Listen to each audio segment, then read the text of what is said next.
So here's an interesting Earth Day story for you.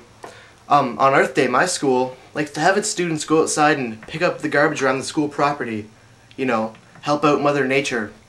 But it looks more like a scene from a prison movie when you have the people out on the side of the road with sticks picking up garbage.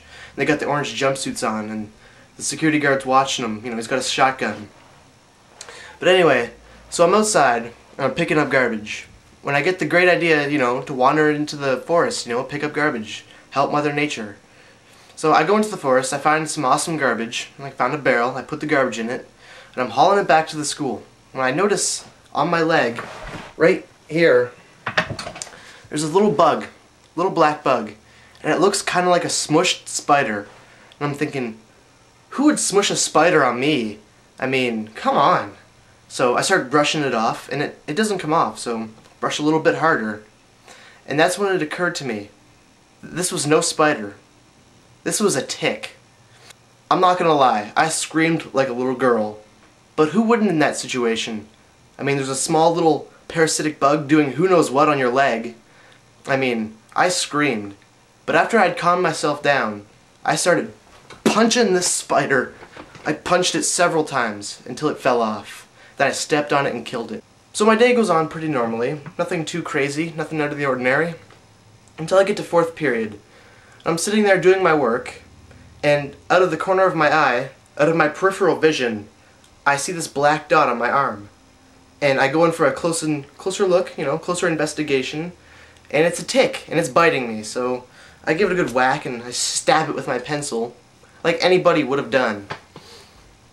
And that's when I notice that I'm covered in them. They're all over. They're in my socks, they're in my shoes, they're in my hair. I'm scratching wildly trying to get them out. And I end up just taking my socks and shoes off and leaving the class shoeless. And I go to the bathroom and I just get naked, completely naked. Take all my clothes off. And I'm checking my body for ticks. And there was no ticks, you know, luckily. So after I check myself and I'm tick-free, completely tick-free as far as I know, I decide I should go down to the office and have them check my hair. And if you've ever been covered in bugs before, after you're uncovered in bugs, they're all gone, even the slightest little tickle sends you into a frenzy of, get it off! And I'm walking down the hall, and that's when I realize that I kind of look like one of those crazy homeless people you see, generally, you know, yelling at nothing, wearing no shoes, no socks, and their undies on the outside. By the way, do you think that those people, when they wake up in the morning, they say to themselves, alright, this morning, I'm gonna get up, I'm gonna go out there and scream my head off. Give it 110%, Martin. 110%. So I'm wandering down the hall, you know, hair's a mess, no shoes, no socks, and everybody I stop by, they pretty much have the same question to ask me. Where's your shoes? My answer to them was, the ticks took them. Yeah. You know, the ticks wear them now. They took them, they're theirs. You know, I think they built a little city inside of them. I believe it's called Tickopolis.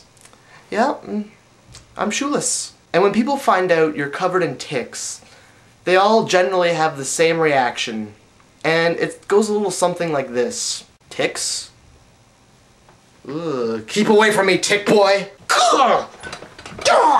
Long story short, I went to the office, no ticks, I was tick-free, and it felt good. It felt good. Now, for those of you out there who don't know what a tick is, I realize some of you might not know what a tick is living in the city. I drew a little picture. It looks a little something like this. Now, don't be fooled. Sometimes they like to disguise themselves as other animals, like an ant, or a mountain lion, or the Monopoly Man. And he's got a little top hat and a little monocle, but really the monocle is just a piece of broken beer bottle that a drunken hillbilly used to smack him off his leg. The tick is kind of like the mosquito's fat, lazy cousin who never really learned how to fly.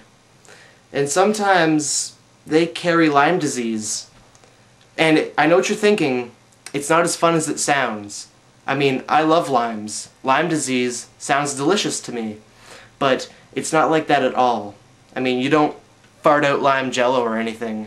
When you get Lyme disease, you generally tend to die, and that's all there is to it, really. So that's what I get for helping Mother Nature. You know, I try and do a good thing. peel some garbage off of her face, you know, make her look pretty, and what's she do? She covers me in ticks. So that's the last time I ever try and help you, Mother Nature. You hear me, Mother Nature? That was the last time. Never again. We're through.